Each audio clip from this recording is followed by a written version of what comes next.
Hello दोस्तों, नमस्कार। स्वागत करती हूँ आप सभी का। एक बहुत अच्छी पंक्ति कि कोई किसी को सिखा नहीं सकता, जब खुद में इच्छा जागृत होती है तब वो स्वयं ही सीखता है। ये भी सच है कि यदि हम किसी को बहुत ज़्यादा फोर्स करें, बार बार उस चीज़ को कहें, तो वो उस चीज़ को पॉजिटिव की बजाय क्या होगा, बोरिंग महसूस करेगा और इरिटेट होने लगेगा। यदि मैं अपने बच्चों से, क्लास के बच्चों से मैं बार बार यही बात कहूँ कि आप डेली में एक ही बात पढ़िए पढ़िए पढ़िए पढ़िए, तो बच्चा भी इरिटेट और बोरिंग हो जाएगा कि बस एक ही वही रट्टा पढ़ना पढ़ना पढ़ना पढ़ना।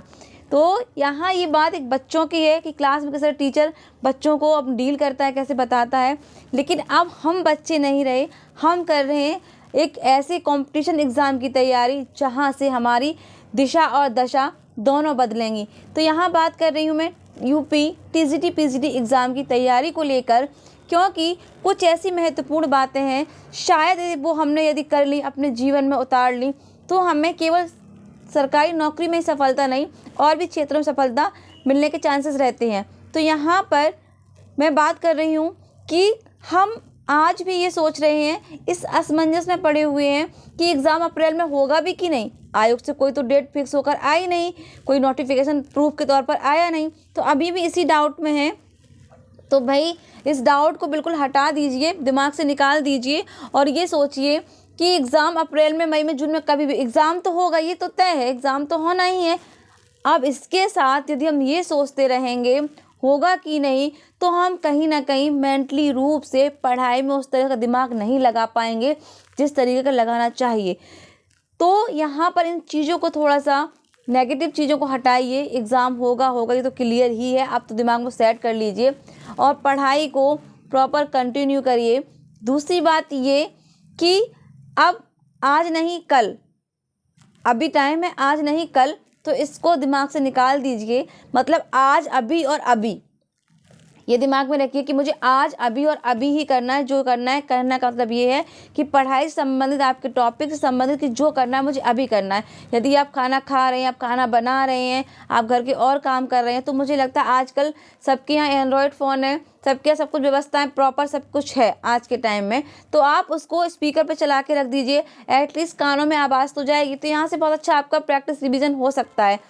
तीसरी बात ये कि अपने आसपास जितने भी नकारात्मक चीज़ें हैं उनसे दूरी तुरंत बना लीजिए। फिर वो घर का चाहे कोई भी अच्छा सदस्य क्यों ना हो, यदि आपके लिए वो नेगेटिव है, आपको बार परेशान कर रहा है, मेंटली टॉर्चर है ना, कभी कभी ताना कस दिए जाते हैं, कभी कभी मजाक उड़ा दिया जाता है, तो इन चीज़ों से कहो कि ये सब क्या है, स्वाहा, इनको छोड़ दो वहीं पर, कोई मतलब नहीं लेना इन सब से कि कौन क्या कह रहा है, डजंट मैटर। हमें मैटर ये करता है कि हमें ये सब चीज़ें वाकई बहुत डिस्टर्ब करती हैं।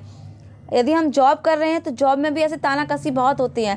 अभी मेरे साथ ही एक परसों कुछ ऐसी ही बात हो गई थी, तो मैं 2 दिन तक पूरा थोड़ा दिमागी तौर पर, मतलब वो चीज़, हालांकि मैंने अपने लक्ष्य से मैं नहीं भटकी और मैं यही कहती रही कि मुझे इनमें नहीं पढ़ना, मुझे इन चीज़ों में नहीं पढ़ना, मुझे अपनी पढ़ाई फोकस करना है, लेकिन फिर भी दिमाग में वो चीज़ें चलती हैं। मैंने दिमाग में चलने दिया और उसको साइड किया। मैंने कहा नहीं भाई, मुझे तो अपने लक्ष्य से, मुझे कामयाबी यहाँ से मिलेगी, तो मुझे इसको पढ़ना है, मुझे अपना टारगेट हिट करना है, तो मैंने वही किया। तो कुल मिला कहीं ना कहीं परेशानी तो होती है, लेकिन उससे निकलना बहुत बड़ी बात है। तो यहाँ पर परेशानियाँ, समस्याएं जो भी आती हैं पढ़ाई को लेकर, घर गृहस्थी को लेकर, सभी का समस्याएं हैं, उनसे निकलने का रास्ता खोजिए, रास्ता समझिए और देखिए कि मेरे लिए बेहतर क्या है, उसी पे अपना फोकस करिए। और मुझे लगता है जो मेरे तरह एस्पिरेंट हैं, तैयारी कर रहे हैं टीजीटी पीजीटी एग्ज़ाम की, तो उनके लिए यही रास्ता है, पढ़ाई पढ़ाई पढ़ाई पढ़ाई पढ़ाई। क्योंकि मैं जानती हूँ मेरे पास कोई दूसरा विकल्प नहीं है सिर्फ पढ़ाई करने के अलावा। अगर मैं पढ़ाई कर लूँगी और कुछ अच्छे से एग्ज़ाम क्लियर हो गया, तो एटलीस्ट मुझे प्राइवेट नौकरी से छुटकारा तो मिलेगा।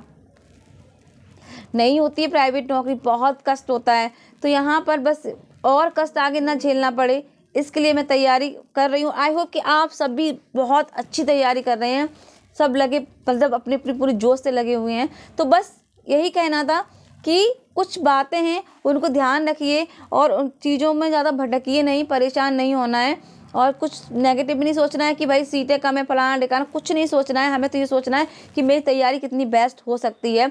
जब आपकी तैयारी अच्छी होगी तो आप एक अच्छा कॉन्फिडेंस आ जाएगा और आप फिर कहेंगे हाँ अब तो मैं एग्ज़ाम क्लियर कर लूँगा और कर लूँगी। जब आप सारे टॉपिक्स क्लियर कर लेंगे तो फिर आप समझ जाएंगे कि कहाँ से कौन सा प्रश्न बनेगा, वो मेरे हाथ से बचकर नहीं जाएगा। तो इसीलिए सारा फोकस हमें भाई पढ़ाई पे तो करना ही पड़ेगा। टॉपिक वाइज पढ़ना भी, ये चीज़ें देखनी जैसे आप कर रहे हैं, करना ज़रूरी है, कंसिस्टेंसी ज़रूरी है, तो उसको नियमबद्ध बनाए रखिएगा। इसी के साथ एक यही है कि अच्छे से पढ़िएगा, अच्छे समझिएगा चीज़ों को, और सभी समझदार हैं इस एज पे आके। तो इसी के साथ बात अच्छी लगी हो तो वीडियो को लाइक और चैनल को सब्सक्राइब कर लीजिए। बाकी ईश्वर हम सभी को सफलता प्रदान करे। इसी गॉड ब्लेसेस के साथ नमस्कार, जय हिंद, जय भारत।